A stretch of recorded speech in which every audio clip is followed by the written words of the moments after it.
Let's look at day 3. Day 3, most of the time that it's going to fall apart because generally speaking, you're going to have most of your students with the 2 residents they had on day 2 plus 1 new one. And for some reason, adding that 3rd resident throws off their whole organizational skills. Kind of like going from having 2 children to 3 children. People tell me that all the time. Somehow you can handle 2, but you add that 3rd one and it just throws everything. Well, that's what happens here. Day 4, you leave them with the same assignment that they had on day 3 until they are competent in doing those 3 residents, and then you can move them up. So on day 5, you can assign 4 residents per student for those who are ready to go. Same 3 residents they had before, plus 1 new one. I'm sure you're getting the pattern now. It works really well. Day 6, they're going to have 5 plus 1, but once again, it's going to fall apart. This is the other place it falls apart. And probably, to be honest with you, 6 residents in 75 hours is probably what your max is going to be for your students. You're never going to really get them up to 8 or 10. It just doesn't happen. I don't think it's realistic to try to do any more than that. You want them to feel successful. And if you take them up at this rate, they will feel successful. So you see that when you're pacing or picking your residents out on that first day, how you're kind of putting 1 student here and 1 here and 1 here and 1 here farther down the hall. You're going to run a lot, but that gives you some growing room because you kind of want to keep your individual students, residents, fairly close together in proximity for them so that you're not making it hard for them to be successful. There's a few other components of clinicals that I'd like to talk to you about. And one of them is the orientation to the site. Another is clarifying what the student role is, the pre-conference, learning objectives, post-conference, and the evaluation piece, because these are all really important pieces. When I'm talking about orientation to your site, I'm talking about letting them know where they can park their car. It's very disruptive to students if they don't know ahead of time where you want them to park. Otherwise, they're nervous that first day when they show up for clinicals. And they get all in the building, they finally got parked, they got all this stuff, and then you say, oh, by the way, if you're parked out here, you have to go back out and do this and move your car. So more of this that you can give them ahead of time, the better off. They need to know your policies. What's your attendance policy? What's your dress code policy? What do you expect of them?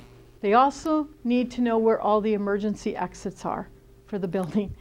And supplies, charts, restroom, break room. I always there was a job I had, it was actually in long-term care, and my husband used to laugh at me all the time because I had started this new job and I'd hit my house after work and I was like running for the restroom. And he'd say, so you don't know where the restroom is yet, right?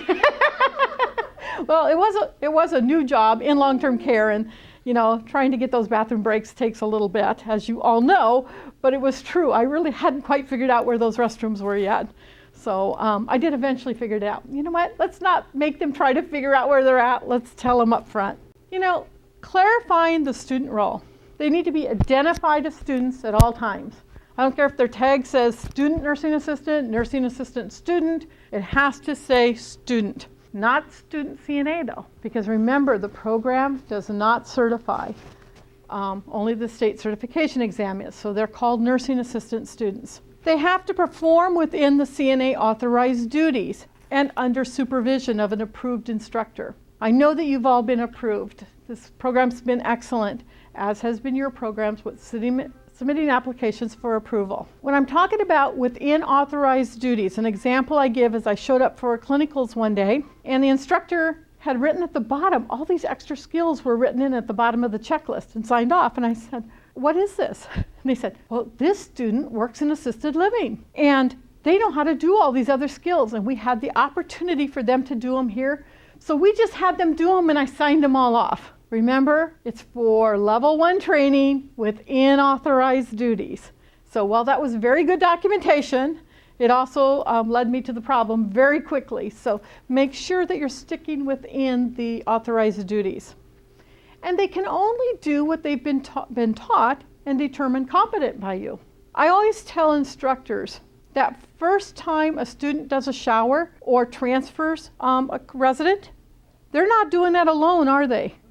You're in that shower for at least the first shower for every one of your students. Some of them you might be in there 2 or 3 showers before you feel that they are competent enough for you to not be in the shower. Transferring. I always made the first transfer with my student. Then I might have them teamed up with another student who I had checked off on transfers, and I did the standby. But they never got to do it alone until I said they could do it alone. They have to be always at a 1 to 10 ratio for supervision. I'm going to tell you, I think 10 is really too many. Those of you who are doing 10, I know agree with me. I know that I'm speaking to the choir here. Ideally, 6 to 7 works really, really well. The rules say 10. You can do 10. I just don't believe you're quite as effective as you are if you can actually have a 6 to 7 ratio. They have to always be teamed up with a CNA or a licensed nurse on the floor. You can't leave them on a wing or a floor alone.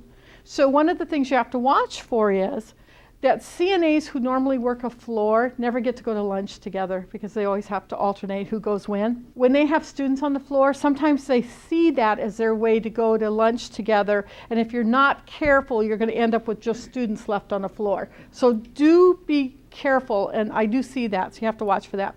And they cannot be counted or utilized as staff. If they're staffed on a wing, a day that you go in to do clinicals, you may have to move to a different section. Or what I would recommend, so you don't have to switch the residents that you're assigning to your students, is that they bring someone over to your end to call somebody in for the other section so that you can maintain the congruency with the students, because it's hard. Students are new and they're learning. And yes, you only learn when you're uncomfortable, but if you're too uncomfortable, they're out of there. You're not going to keep them. You know what? And that is one of the ways that I actually determine if you're using the students as staff members, is when I show up for my site visits, we do pull them off the floor for an hour. And it does 2 things. One, it allows me to get their interviews done and allows me to talk to them about the state certification exam. But it also allows me to see if it puts the facility into a panic, or if it's okay, we're gone. The facility continues to provide care, and then they come back on, and nothing has changed in the care of the residents. That's what tells me we are not using them as staff members. Pre-conference.